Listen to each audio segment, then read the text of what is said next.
Hello दोस्तों, नमस्कार। बहुत बहुत स्वागत है आप सभी का एग्ज़ाम मास्टर चैनल में। मैं सौरभ पांडे आप सभी को शिक्षक भर्ती के लिए मैथमेटिक्स की क्लास स्टार्ट कर दिया हूं।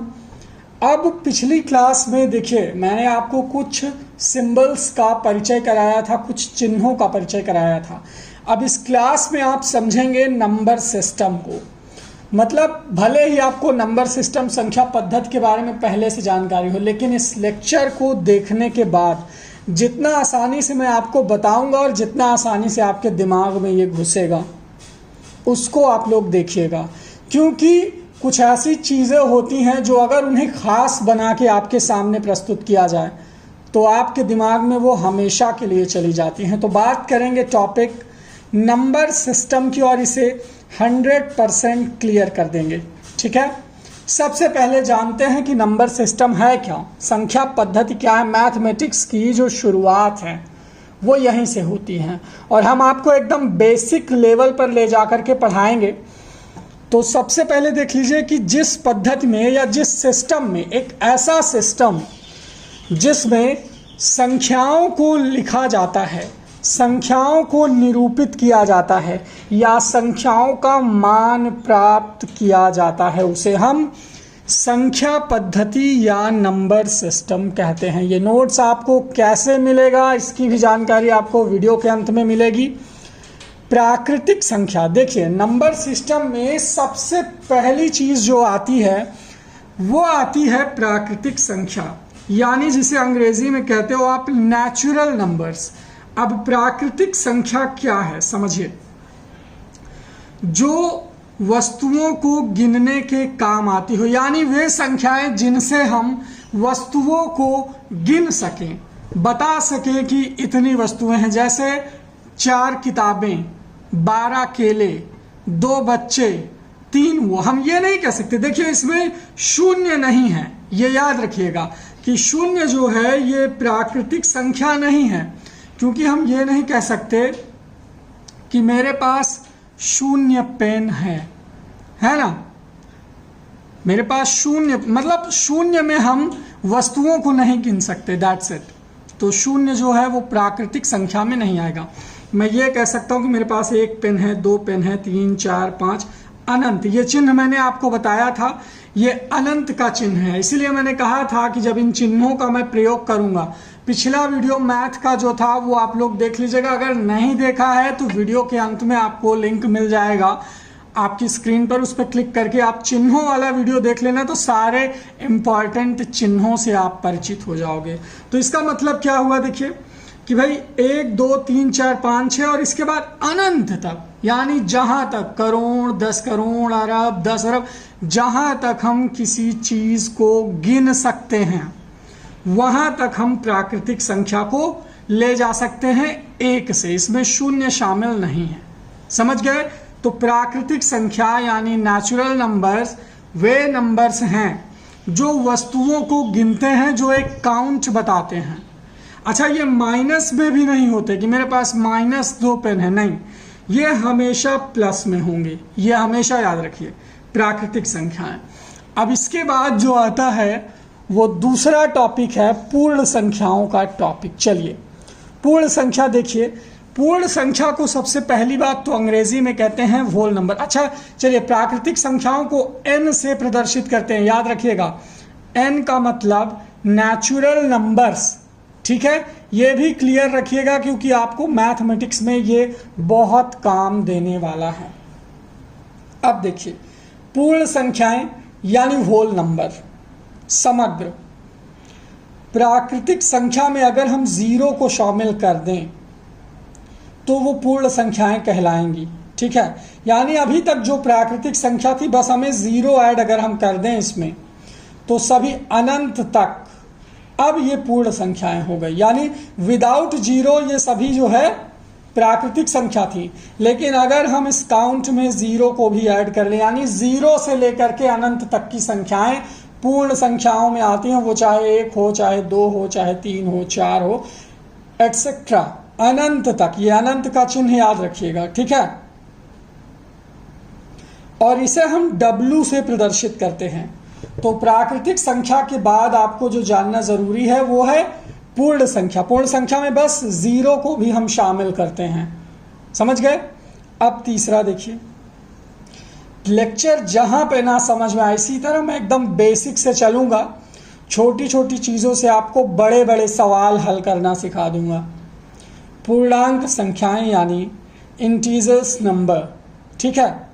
अब देखिए, समूह प्राकृतिक संख्या, शून्य तथा ऋणात्मक संख्या, याद रखिए, सॉरी यहां पर समूह नहीं, प्राकृतिक संख्या से शुरू करेंगे। प्राकृतिक संख्या जो हमने नंबर 1 पे पढ़ा, पूर्ण संख्या शून्य के साथ ऋणात्मक संख्या भी अब इसमें ऐड कर देना है पूर्णांक में। यानी अगर हम अनंत माइनस से और अनंत प्लस तक के बीच की संख्याओं को हम पूर्णांक संख्या कह सकते हैं, और इसे हम z से निरूपित करते हैं, याद रखिएगा। यानी 1 2 3 4 से लेकर के अनंत तक, और वही चीज माइनस में भी ले जाओ अनंत तक, -1 -2 -3 -4, और इसी तरह प्लस में, तो दोनों साइड से ये जो संख्याएं चलती हैं ये पूर्णांक संख्याएं कहलाएंगी बोथ साइड्स के लिए। यानी प्लस में भी जा रही हैं और माइनस में भी जा रही हैं, और शून्य भी इसमें ऐड है, ठीक है। प्राकृतिक संख्या, शून्य और ऋणात्मक संख्या, ये तीनों मिलकर के क्या बनाते हैं? पूर्णांक संख्याएं बनाते हैं। चलिए आगे देखते हैं। आगे है दोस्तों सम संख्याएं यानी इवन नंबर, ठीक है। यहां पर मैं नंबर्स नहीं कह रहा हूं, नंबर, इवन नंबर। देखिए, 2 से पूर्णतः विभाजित हो। पहली बात तो जो संख्या 2 से पूरी तरह से कट जाए और शेष फल शून्य आए, यानी 0 आए। पूरी तरह से कटने का मतलब क्या हुआ कि हमारा जो शेषफल होगा वो 0 आया। अगर शेष में कुछ बच जाता है 1 2 3, तो ये सम संख्या नहीं होगा। यानी सम संख्या होने के लिए पहली बात तो 2 से पूरी तरह विभाजित हो, जैसे -8 -4 -6, माइनस वाली संख्याएं अनंत तक जो 2 से विभाजित हो, कंडीशन ये है। और प्लस वाली संख्याएं भी जो 2 से विभाजित हो अनंत तक। यानी यहां पर हम 3 नहीं रख सकते क्योंकि ये 2 से नहीं कटेगा, एक शेषफल बच जाएगा। और यहां पर कंडीशन ये है भाई कि शेषफल शून्य ही आना चाहिए, ये याद रखिए। शेषफल 0 आना बहुत जरूरी है। तो सम संख्याएं, ये आप चाहें तो ये नोट कर सकते हैं, बहुत ही इजी टॉपिक है।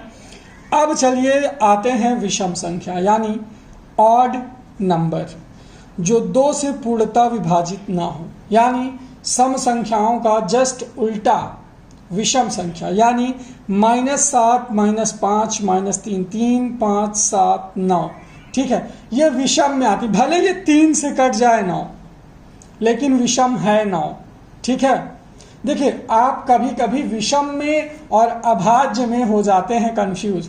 13 जो है ये अभाज्य संख्या है, 11 जो है ये अभाज्य संख्या है, 9 जो है ये अभाज्य नहीं है, ये भाज्य है लेकिन विषम संख्या है। समझ गए?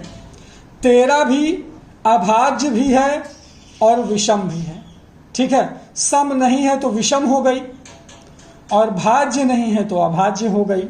तो ये 13 अभाज्य भी हो सकता है, विषम भी हो सकता है। लेकिन ये जो 9 है ये केवल विषम हो सकता है, अभाज्य नहीं हो सकता, क्योंकि 3 से कट जाएगा।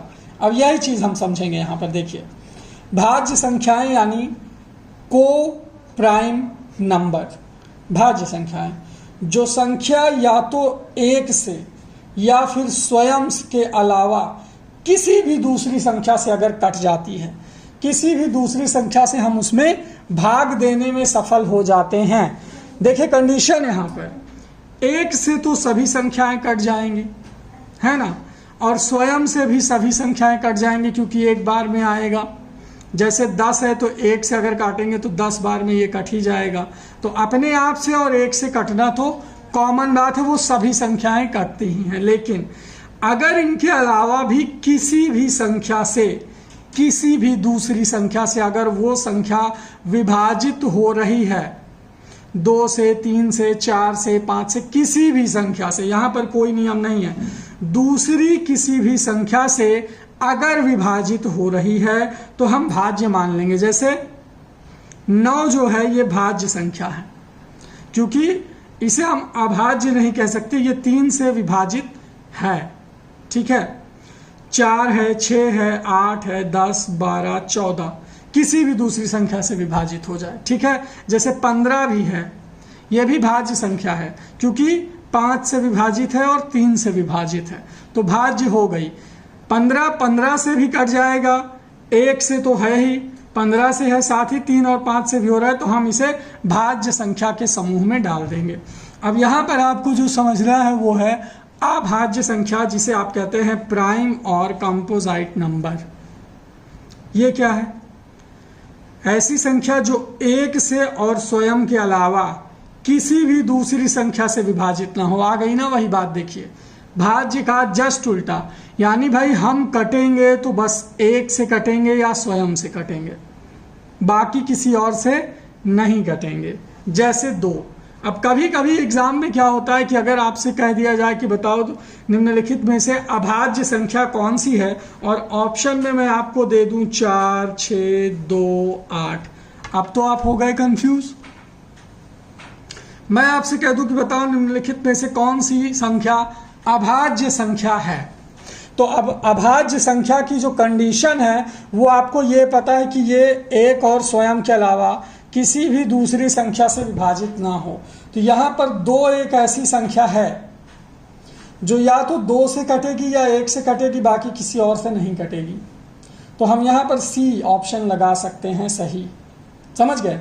तो 2, 3, 5, 7, 11, 13, 17 है ना, इस तरह से आप जो है बढ़ाते जा सकते हो, किसी भी संख्या से बस कटे ना, नहीं तो फिर अभाज्य संख्या नहीं होगी, ये जान लेना, ठीक है। अब आगे देखते हैं, आगे है परिमेय संख्याएं यानी रैशनल नंबर। ऐसी संख्या जिसे हम P/Q के रूप में प्रदर्शित कर सकें, है ना, P/Q के रूप में होती हैं, जहां P और Q पूर्णांक संख्याएं हैं।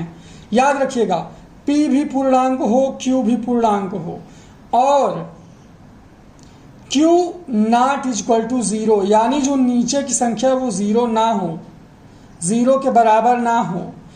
अंश और हर से समझ लीजिए, जैसे यहाँ पर मैंने लिख दिया 5/7, 8/9, 4/7, 7/9। अब इसमें आप देख लीजिए कि ये जो नीचे वाला है ये कभी 0 नहीं हो सकता, ठीक है। तो हम इसे परिमेय संख्याएं या रैशनल नंबर्स की श्रेणी में डाल सकते हैं। अगला देखिए, अपरिमेय संख्याएं यानी इरैशनल नंबर्स। परिमेय संख्याओं को छोड़कर जितनी संख्याएं हैं सभी अपरिमेय हैं, जैसे √2, 3n, -√2, पाई, ये सभी क्या हैं? अपरिमेय संख्याएं हैं। तो मैथमेटिक्स को कुछ इस तरह से आई होप कि आप संख्या पद्धति में ये टॉपिक समझ गए होंगे। अब आप शिक्षक भर्ती की तैयारी, यूपी टेट, सीटेट की तैयारी या लेखपाल की तैयारी कर रहे हो तो व्हाट्सएप पे ऐड हो सकते हो नोट्स के लिए 9452 26 74 92। जी हाँ दोस्तों, आप इस नंबर पर शिक्षक भर्ती 2021 सीटेट, यूपी टेट और लेखपाल का बैच ज्वाइन कर सकते हो। आपको कंप्लीट नोट्स के साथ बढ़िया वीडियो लेक्चर्स, मॉडल पेपर और प्रैक्टिस सेट, 4 चीज़ों की कंप्लीट तैयारी बिना कोचिंग क्वालिफाई करवाने की जाएगी। तो आप सभी लोग अपना नाम और जिला का नाम लिख करके भेज सकते हो और ज्वाइन कर सकते हो। ऐसे ही बेहतरीन नोट्स आपको बना करके दिए जाएंगे। Thank you so much, bye bye, take care and love you all. गणित का टेंशन छोड़ दो, अब गणित आसान हो जाएगी।